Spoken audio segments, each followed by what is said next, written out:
Hello guys, for today's video, mingwit me guys. Niyan hiday mi diri sa Barangay Palma kay taga diri man akong bana guys, Talaingod. So kani guys, naabot mi diri sa fish pan guys, kay nang wa pa man ang akong bana og lubi guys. Kay baligya daw sa akong ugangan guys. So diri mi nanganhi guys, dinhi guys. Lapad kay ilang fish pan guys, kay mamasol daw mi 150 ang kilo guys. Fresh jud guys siya, kay gikan jud siya sa fish pan kana guys, mo nang tagiya guys, kana naka pink.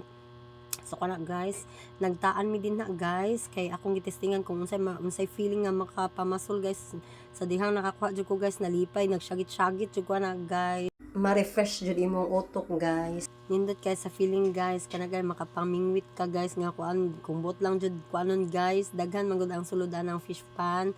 So inig magkuan ka, magbutang jud kag pasol makakuha jud ka, magamay madako, pero ang ako makakuha guys kay dagko gyud siya guys, ay waka happy jud kaayo guys.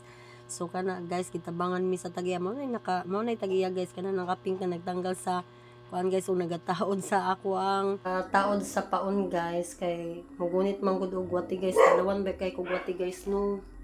Nya dali ra kay mo kubit ang isda guys no. Ko guys, enjoy kay guys. Kinsay mga kuan dira taga Tagum or asa dapit nga ganahan mosuroy dinhi sa Barangay Palma nani siya diri sa Talaingod guys. Barato lang per kilo ilahang kuan guys. Pwede sila ang mamingwit, pwede pud ikaw ang mamingwit, pero mas maayo kung ikaw mamingwit guys, kay ma-enjoy jud ka. Lapad man gud siya nga fish pan guys.